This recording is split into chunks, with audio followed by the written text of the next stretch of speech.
Students of 9th class Lahore board physics. हम पढ़ रहे थे chapter number 4 turning effect of force. हमारा आज का टॉपिक है 4.4 रेजोल्यूशन ऑफ वेक्टर्स। इससे पीछे हमने एडिशन ऑफ वेक्टर्स पढ़ा था। एडिशन ऑफ वेक्टर्स में क्या होता था, जब दो या दो से ज़्यादा वेक्टर को ऐड करते हैं, जमा करते हैं, प्लस करते हैं, तो उसको एडिशन ऑफ वेक्टर कहते हैं। उसके लिए हम head to tail rule use करते थे। पहले का हेड दूसरे के टेल के साथ, दूसरे का हेड तीसरे का हेड जो है वो चौथे के टेल के साथ, और फिर टेल को टेल और हेड को हेड के साथ मिला देते थे। वो रिजल्टेंट वेक्टर होता था। रेजोल्यूशन ऑफ वेक्टर जो है वो बिल्कुल इसका ऑपोजिट है। जैसे कि एडिशन ऑफ वेक्टर्स में क्या किया जाता था, ऐड किया जाता था। रेजोल्यूशन ऑफ वेक्टर में उनको डिवाइड किया जाएगा। तो लिहाजा एक वेक्टर का उसके कंपोनेंट्स में डिवाइड कर देना, कंपोनेंट्स में मतलब एक्स एक्सिस वाई एक्सिस वगैरह में जो डिवाइड कर देना होता है, वो रेजोल्यूशन ऑफ वेक्टर्स कहलाता है। कहता है by head to tail rule two और more vectors can be added to give a resultant vector. It is reverse possible is also possible. A given vector can be divided into two parts, two or more parts. These parts are called the components of the given vector. If these components are added up, the resultant is equal to the given vector. To divide a vector, divide a force into components is known as the resolution of forces के vector को या forces को उसमें resolve करना उसके components में, ये जो है वो रेजोल्यूशन ऑफ फोर्सेस या रेजोल्यूशन ऑफ वेक्टर्स कहलाता है। चूंकि फोर्स भी एक वेक्टर ही है, तो हम उससे फोर्स एग्जांपल ले लेते हैं उसकी। ये एडिशन का उलट है। एडिशन में प्लस किया जाता है, जमा किया जाता है, रिजल्टेंट वेक्टर आता है, जबकि रेजोल्यूशन में उसको डिवाइड कर देते हैं उसके रेक्टेंगुलर कंपोनेंट्स में, और उसके बाद जो हमारे पास रिजल्टेंट आता है वो उनका वही आएगा जो उसको रिजॉल्व करके आता है। अब फॉर एग्जांपल हम जो है वो एक फोर्स एफ है, उसको उसके रेक्टेंगुलर कंपोनेंट्स में जो है वो डिवाइड करते हैं। लेट्स सपोज करें कि ये जो फोर्स है ये एक्स एक्सिस और वाई एक्सिस के साथ, ये इसका एक्स एक्सिस है, ये वाई एक्सिस है, यहाँ पे जो है वो फोर्स, ये फोर्स एफ है। ये फोर्स एफ है जो कि एक्स एक्सिस के साथ कोई एंगल थीटा बना रही है। अब हम क्या करते हैं कि इसको जो है वो हम एक रेक्टेंगुलर कंपोनेंट्स में यहाँ पे जो है ना वो डिवाइड कर देते हैं। तो ये एक्स एक्सिस के अलॉन्ग है, तो ये क्या हो जाएगा एफ एक्स। ये वाई एक्सिस के अलॉन्ग है, तो ये क्या हो जाएगा एफ वाई। और इसके दरमियान में जो एंगल है वो थीटा है। अगर हम देखें तो ये एक राइट एंगल ट्रायंगल जो है वो बन गई है। अब ये जो नीचे वाला हिस्सा है, ये जो नीचे होती है इसे कहते हैं बेस। ये जो है ये होता है परपेंडिकुलर, जो कि राइट एंगल ट्रायंगल है, और ये हो जाएगा हाइपोटेन्यूज। अब हम इसके जो एक्स और वाई कंपोनेंट्स हैं उसको हम जो है वो इस ऐसे हमने ये प्रैक्टिकली तौर पर ड्रॉ कर लिया। ये देख लीजिए, इसको यूं भी ड्रॉ कर सकते हैं। ये एक्स एक्सिस के लॉन्ग है तो एफ एक्स है, फोर्स के एक्स कंपोनेंट्स, और ये इस फोर्स के वाई कंपोनेंट्स, क्योंकि ये एंगल थीटा इसके साथ बना। अब अगर हमने इसके मैग्नीट्यूड जो है वो परपेंडिकुलर कंपोनेंट के फाइंड आउट करने हैं, तो हम कैसे फाइंड आउट करेंगे? उसके लिए आपने जो है वो अपने जहन में ये चीज़ ये देख लें, ये गौर से समझ लें। ये एक formula, some people have curly brown hair then painted black। ये आपने जो है वो याद रखना है। थ्रो प्रॉपर ब्रश भी होता है लेकिन वो नहीं। अब तीन बेसिकली ट्रिग्नोमेट्रिक रेशियोज होती हैं, साइन, कॉस, टैन। ट्रिग्नोमेट्री में तीन जो है वो ट्रिग्नोमेट्रिक रेशियोज होती हैं। एस साइन थीटा, साइन, और ये वाला एंगल, एंगल थीटा, ये ग्रीक लैंग्वेज का वर्ड है थीटा, जो कि मेजरमेंट को शो करता है। तो साइन एंगल, साइन क्या है देखें, some people have perpendicular over hypotenuse. So आ जाएगा परपेंडिकुलर ओवर हाइपोटेन्यूज। यहां से देखेंगे कि हमारे पास परपेंडिकुलर क्या है, ये है परपेंडिकुलर, ठीक है। अगर मैं इसको नाम दे दूं ओ, हमारे पास ये हमारे पास जो है वो ए, और ये हमारे पास सी है। अगर इस तरीके से नेमिंग कर दें तो परपेंडिकुलर, परपेंडिकुलर क्या है, ए सी ओवर हाइपोटेन्यूज ओ सी। तो ए सी देखें क्या है हमारे पास, एफ वाई ओवर एफ। इस तरह हमारा साइन थीटा जो है वो हो जाएगा एफ वाई ओवर एफ। सो ये एफ वाई ये तो डिवाइड हो रहा है, मल्टीप्लाई हो जाएगा। So F Y is equal to F sine of theta.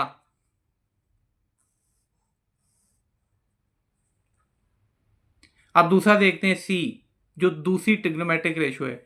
सी से होता है cos theta, cos of theta, ठीक है, इज इक्वल टू बी और एच, मतलब बेस ओवर हाइपोटेन्यूज। ये है आपकी बेस और ये है हमारी हाइपोटेन्यूज। तो ये क्या हो जाएगा, बेस ओवर हाइपोटेन्यूज। तो बेस हमारे पास देखें क्या है, ओ ए ओवर ओ सी। तो ओ ए क्या है हमारे पास, एफ एक्स ओवर ओ सी क्या है, एफ। इस तरह हमारे पास कॉज ऑफ थीटा जो है ये आ जाएगा एफ एक्स ओवर एफ। ये डिवाइड हो रहा है तो मल्टीप्लाई हो जाएगा। So F X is equal to F cos of theta. ये एफ एक्स आ गया हमारे पास। तो लिहाजा एक्स कंपोनेंट भी आ गए और हमारे पास वाई कंपोनेंट्स भी आ गए। हमने जब इस वेक्टर को रिजॉल्व किया उसके रेक्टेंगुलर कंपोनेंट्स में, एक्स और वाई एक्सिस वगैरह में, तो हमने उसके एक्स और वाई जो कंपोनेंट्स हैं वो भी फाइंड आउट कर लिए। अब ये देखें तो हमारे पास जो है ना वो बन रही है राइट एंगल ट्राइंगल। तो अगर हमने ये magnitude of force find out करनी है, ठीक है, ये तो मैग्नीट्यूड है, मैग्नीट्यूड अगर हमने फोर्स, टोटल फोर्स की मैग्नीट्यूड फाइंड आउट करनी है तो उसके लिए पाइथागोरस थ्योरम जो है वो यूज करते हैं, ठीक है। So the magnitude and direction वो तो हमने परपेंडिकुलर उससे कर ली। सो अगर हम इसके ऊपर पाइथागोरस थ्योरम जो है वो अप्लाई करेंगे, सो अप्लाइंग ये रिजल्टेंट फोर्स फाइंड आउट करने के लिए क्या करेंगे, अप्लाइंग पाइथागोरस थ्योरम।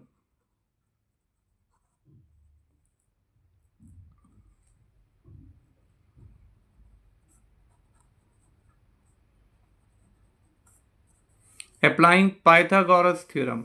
अब पाइथागोरस थ्योरम क्या होता है, पाइथागोरस थ्योरम होता है हाइपोटेन्यूज का square is equal to base का स्क्वायर प्लस परपेंडिकुलर का स्क्वायर, ठीक है।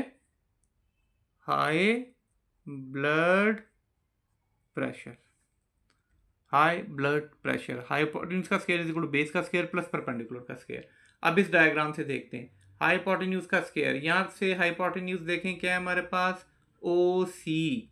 तो मतलब हम क्या कर देंगे फिर, यहाँ पे अप्लाई ओ सी का स्क्वायर इज इक्वल टू, देखें बेस क्या है, बेस है हमारे पास ओ ए, तो ये हो जाएगा हमारे पास ओ ए का स्क्वायर प्लस परपेंडिकुलर। यहां से देखेंगे ऊपर डायग्राम से परपेंडिकुलर कौन सा है हमारे पास, ये है परपेंडिकुलर ए सी। तो परपेंडिकुलर हमारे पास आ गया यहाँ पे ए सी। अब वैल्यूज पुट कर देंगे, ओ सी वहां से देखेंगे तो वो किसके इक्वल है, एफ के। ओ ए क्या था उसमें, एफ एक्स का स्क्वायर, और जो ए सी है ये आ जाएगा एफ वाई का स्क्वायर। खत्म करने के लिए अंडर रूट ले लेंगे, इसका स्क्वायर तो जो है वो खत्म हो जाएगा, ये तो नहीं होगा। तो एफ किसके इक्वल आ जाएगा, एफ एक्स का स्क्वायर प्लस एफ वाई का square in whole under root. अब हमारे पास रह गया है फाइंड आउट करना इसकी डायरेक्शन को। डायरेक्शन के लिए फिर यहीं पे देखें जो मैंने फार्मूला शुरू में आपको बता दिया था। फार्मूला क्या है हमारे पास, that some people have curly brown hair then painted black, so then painted black, then इसके हिसाब से जो है वो then मतलब थर्ड वन जो ट्रिग्नोमेट्रिक रेशियो है वो है tan theta. So tan theta is equal to then painted black perpendicular over base। So perpendicular जो है वो डायग्राम से आप देखेंगे तो हमारे पास आ जाएगा F Y over F X. इस तरह tan of theta is equal to F Y over F X, और थीटा ही वो एंगल है जो कि डायरेक्शन शो कर रहा है। ये देखें, ये थीटा ही है जो डायरेक्शन को शो कर रहा है। ये जितना थीटा की वैल्यू बढ़ती जाएगी इसकी डायरेक्शन भी जो है उसी हिसाब से बढ़ती जाएगी, अगर कम होगी तो फिर कम होती जाएगी। तो थीटा ही उसकी डायरेक्शन को जो है ना वो बता रहा है। तो अगर हम थीटा निकाल लेते हैं तो मतलब हमने उसकी डायरेक्शन फाइंड आउट कर ली। सो थीटा tan उस तरफ जाएगा तो क्या आ जाएगा, इन्वर्स। तो ये आपके पास आ जाएगा tan का inverse F Y over F X. यही इसकी डायरेक्शन को हम ये बता सकते हैं कि फोर्स कौन सी लगेगी, उसके एक्स एक्सिस क्या होंगे, वाई एक्सिस में रिजॉल्व किया वाई एक्सिस क्या होंगे, इसके बाद उनका एंगल क्या होगा, कितने एंगल पे दोनों फोर्सेस एक्ट कर रही हैं। नेक्स्ट टॉपिक देखिए 4.7 centre of gravity and centre of mass. Centre of gravity, centre of gravity कहते हैं कि वो पॉइंट जिसके ऊपर किसी कोई भी बॉडी उसकी तमाम तर उसका वेट जहां पे एक्ट कर रहा होता है वो सेंटर ऑफ ग्रेविटी होती है। ये वो पॉइंट है जहां पे किसी भी बॉडी का तमाम तर जो वेट है वो एक्ट करता है। और अगर हम उस सेंटर ऑफ ग्रेविटी हमें पता हो तो हम बड़े से बड़ी बॉडी को भी जो है वो उस एक पॉइंट पर रख के बैलेंस कर सकते हैं। फॉर एग्जाम्पल अगर आपके पास जो है वो एक रॉड है, बड़ा ऐसे एक लंबा सा एक रॉड है, और आप चाहते हैं कि आप सिर्फ एक कील लगाकर उसको बैलेंस कर दें। सिर्फ एक कील आपने लगाना है जिससे वो बैलेंस हो जाए। तो वो कहाँ पे लगाएंगे हम, बिल्कुल मिड में, सेंटर में। ठीक है, क्यों कि इसके सारे का सारा वेट जो है वो इसी एक पॉइंट पे एक्ट कर रहा है, इसका सारा सेंटर यहीं पे बनता है।